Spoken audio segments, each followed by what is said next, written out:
Welcome dear students. In previous lecture we have discussed about the working principle of Zener diode. Now in this lecture we will discuss about how the light emitting diode is works, or the working principle for light emitting diode. So basically LED or light emitting diode, the light releasing diode is an electric component that emits light when the electric current flows through it.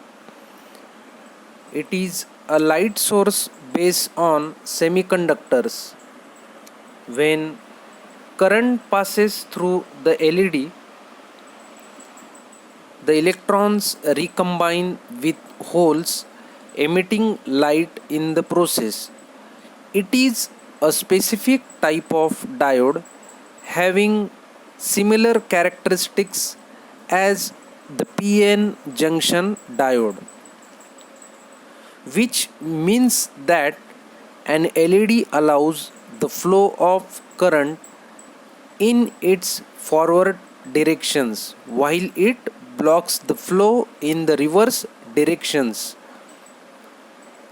The light emitting diodes are built using a weak layer of heavily doped semiconductor materials.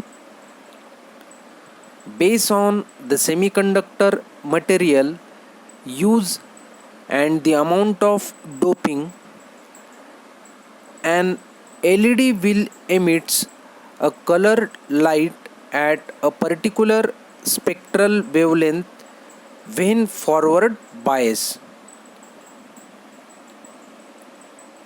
This is the history related with the light emitting diode or inventions by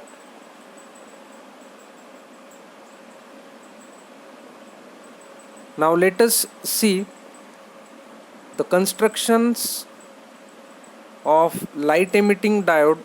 Before see construction, you have to know the symbol of LED. The LED symbol is same as like your PN junction diode. In that PN junction diode, you have to add just two arrows in upward directions of the diode, that is for to show emit the light. It shows what emits the light. For that purpose, these two arrows use in this symbol. Now let us see the constructions of LED. Commonly, light emitting diodes are a real in electronic world. They have many applications, advantages.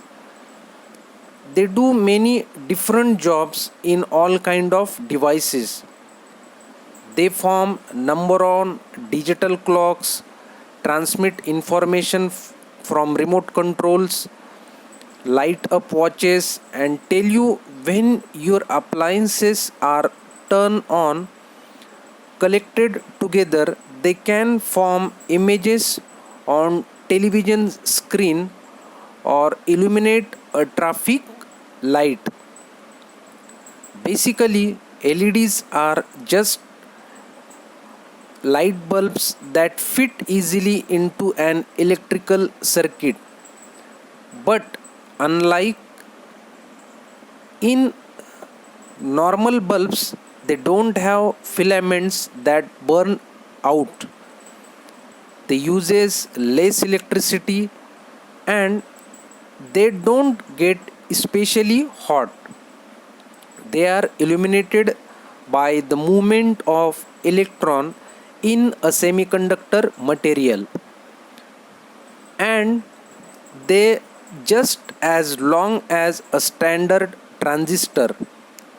The lifespan of an LED over the short life of an normal bulbs by thousands of hours. Because of these advantages, these small LEDs are one of the most popular technologies used to light LCD or LED TVs. LED have several advantages over conventional normal lamps, but their main advantage is efficiency.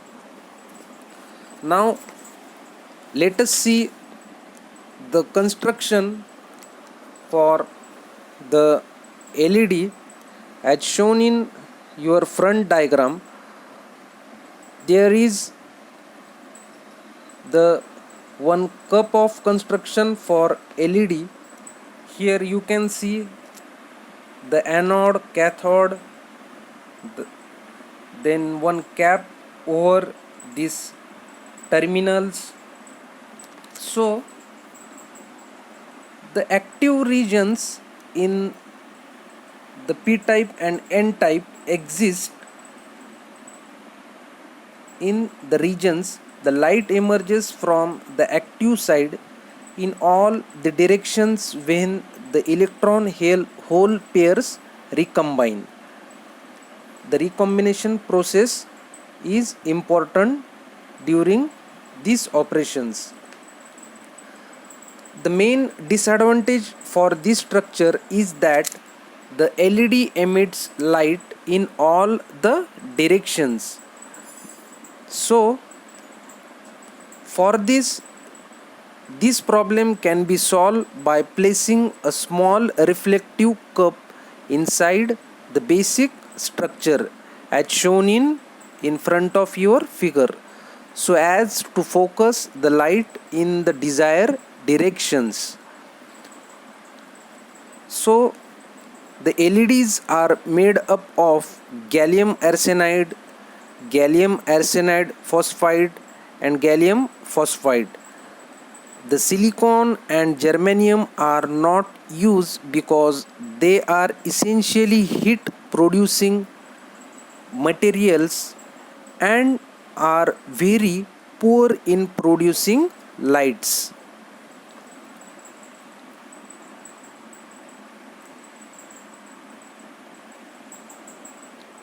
For the recombination process, there is a P type and N type material in the LED. So let us see how exactly the light emitting diode is work during the recombination process. As you know, a diode is a simplest sort of semiconductor device. A semiconductor is a material with a varying ability to conduct electrical current. Most semiconductors are made of a poor conductor that has had impurities, atoms of another material added to it. The process of adding impurities is called as the doping process. In the case of LEDs or in the case of light emitting diode, the conductor material is aluminum gallium arsenide. In pure aluminum gallium arsenide, all of the atoms bond perfectly with their neighbors, leaving no free electrons, negatively charged particles to conduct electric current. In dope material, additional atoms change the balance, either adding free electrons or creating holes where electron can go. Either of these make the material more conductive. A semiconductor with extra electrons is called as N type of material since it has extra negatively charged particles. In N type material, free electrons move from a negatively charged area to a positively charged area.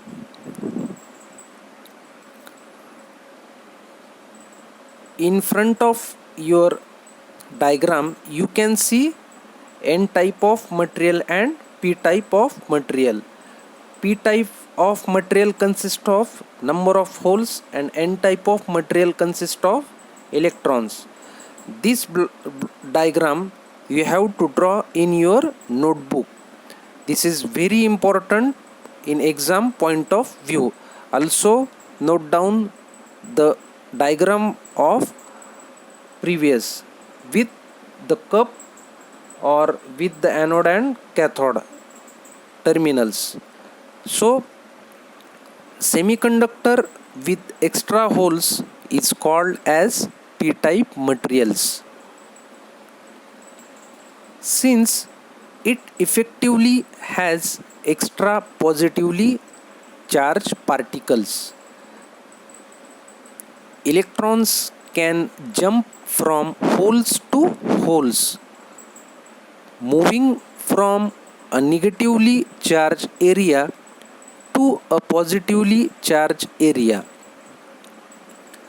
As a result, the holes themselves appear to move from a positively charged area to a negatively charged area.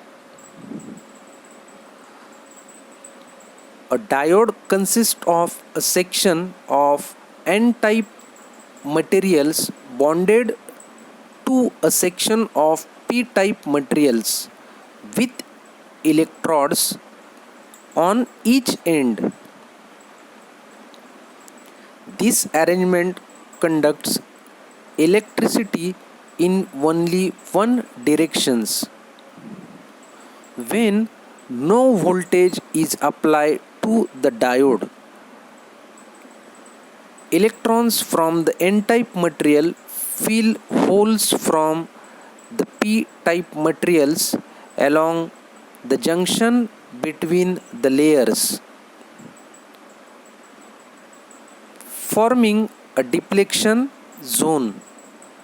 In a depletion zone, the semiconductor material is returned to its original state. All of the holes are filled. So there are no free electrons or empty spaces for electrons and electricity can't flow.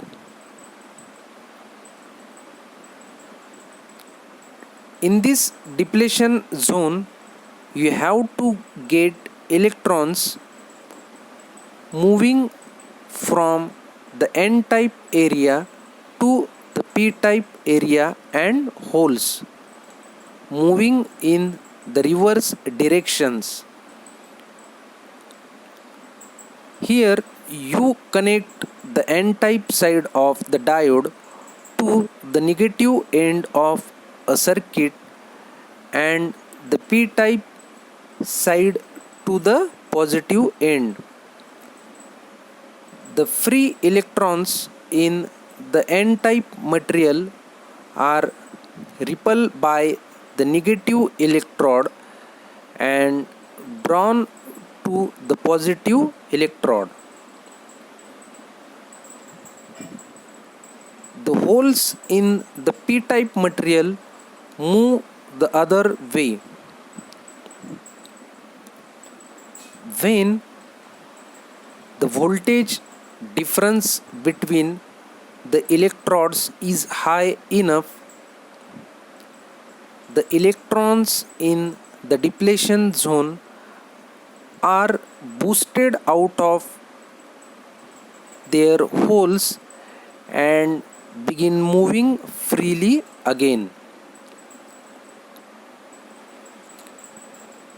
the depletion zone disappears and charge moves across the diode. If you try to run current the other way with the p-type side connected to the negative end of the circuit and the n-type side connected to the positive end, current will not flow. The negative electrons in the p-type material are attracted to the positive electrodes. The positive holes in the p-type materials are attracted to the negative electrodes. No current flow across the junction because the holes and the electrons are each moving in the wrong directions. The depletion zone increases in this case.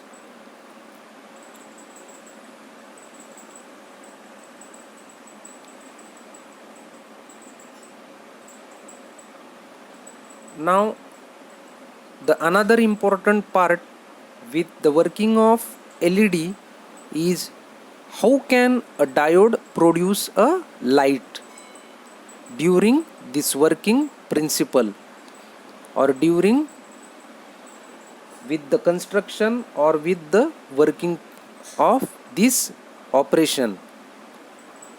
Now main important question comes in our mind, how can a diode produce a light?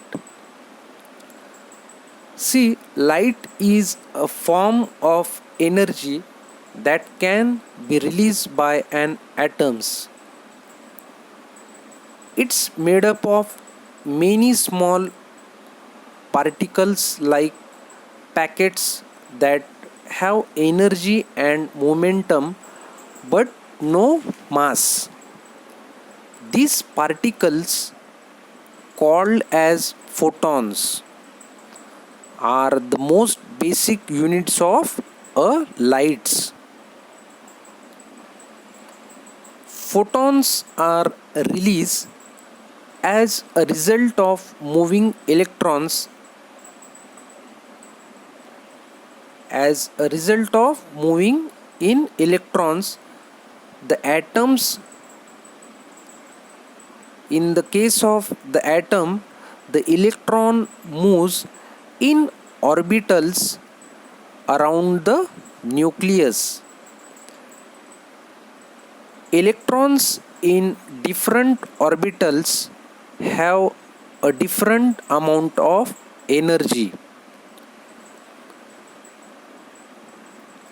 Generally speaking, electrons with greater energy move in orbitals further away from the nucleus.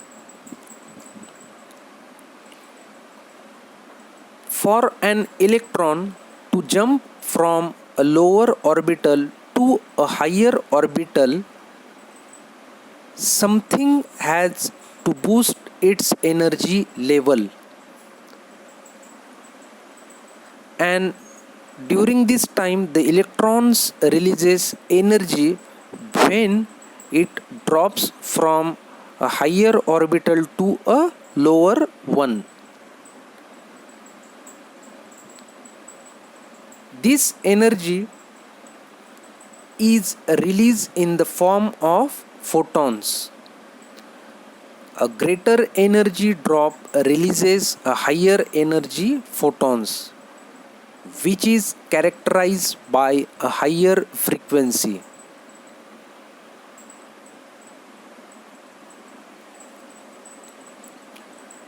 As we saw, free electrons moving across a diode can fall into empty holes from the p-type layer. Now see in this diagram, free electrons moving across a diode can fall into empty holes from the p-type layer. This involves a drop from the conduction band to a lower orbitals. So the electrons release energy in the form of photons. This happens in any diode, but you can only see the photons when the diode is composed of certain materials. The atoms in a standard silicon diode, for example, are arranged in such a way that the electron drops a relatively short distance. As a result of this, the photon's frequency is so low that it's invisible to the human eye. It's in the infrared portion of the light spectrum. This isn't necessarily a bad thing. Of course, infrared LEDs are for the remote controls among other things. The visible light emitting diodes, or you can say VLED, such types of diodes, the ones that light up numbers in a digital clock, are made of material characterized by a wider gap between the conduction band and the lower orbitals. The size of the gap determines the frequency of the photons. In other words, it determines the color of the light. While LEDs are used in everything from remote controls to the digital displays on electronics, or in visible LEDs are popular to their long lifetimes and with their small size. Depending on the materials used in LEDs, they can be built to shine infrared, ultraviolet, and all the colors of the visible spectrum in between. While all diodes releases light, most of these don't do it very effectively. In ordinary diode, the semiconductor material itself ends up absorbing a lot of the light energy. LEDs are specially constructed to release a large number of photons outward. Additionally, they are in a plastic bulb that concentrated the light in particular directions. You can see in this figure. You can see in this figure why this plastic cup is used in this case, for release a large number of photons in outward directions. And by using these plastic bulbs, that rays can be concentrates the light in a particular directions. So most of the light from the diode bounces off the sides of the bulb, traveling on through the rounded ends. So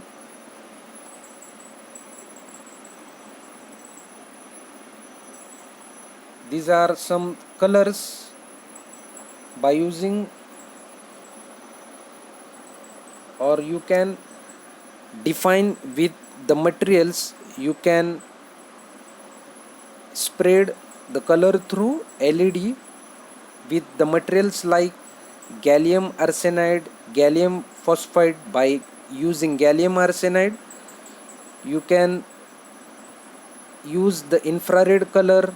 By using gallium phosphide, you can use the color of the light emits, that is red or green. So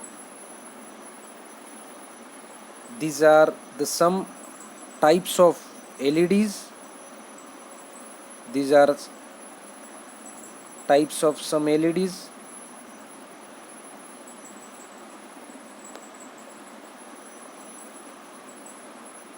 In various electronics circuit boards, these types of LEDs can be used in various or for the various application purpose. So let us see some advantages of LEDs, or you can define different advantages in your own language, such as they are available in different spectral colors, they have longer life as compared to the lamps, the light emitted by LED is proportional to the amount of current flowing through it. Hence, we can control the current flowing through LEDs to vary their brightness as per the requirement of the applications. LEDs can be easily interface with the other electronic circuits. Long life, you can say long life of LEDs as compared to normal bulbs, or the efficiency. So these are the some advantages with the LEDs. Also, these have the some disadvantages, such as the luminous efficiency of LED is low. They need larger power for their operation. Overcurrent can damage it easily. Output power is affected by change in temperature. So these are the some advantages or disadvantages of LEDs. So let us compare the LEDs with a normal bulbs in short, with the short points. As you know, 100-watt light bulb have up, and in the normal room the 60-watt normal bulb have shown a soft light from reading lamps. But with these bulbs, lights are inefficient, waste lots of energy as it produces a heat, and have a shorter lifespans. Recently, more efficient, or you can say compact fluorescent lamp, that is CFL bulbs, have become more popular alternatives, where these bulbs light have an average of around 1200 hours, or the CFL can 10,000 hours. Unfortunately, the CFL have the mercury that makes them potentially hazardous and a pain to dispose of. Now the next is the LED. You enter in the LED light bulbs. LED have the advantages over the CFL, low power consumptions and longer lifetimes, without the downside of toxic mercury. For example, a 60 watt light bulb draws more than worth of electricity per year and provides about 800 lumens of light. An equivalent compact fluorescent uses less than 15 watts and cost only about, as you know, from Rs 30, from the 30 rupees to up to, as per the brand of the LEDs, electricity per year. LED bulb are even better. So these are the some overviews regarding the advantages over the normal bulb or to over the CFL bulbs.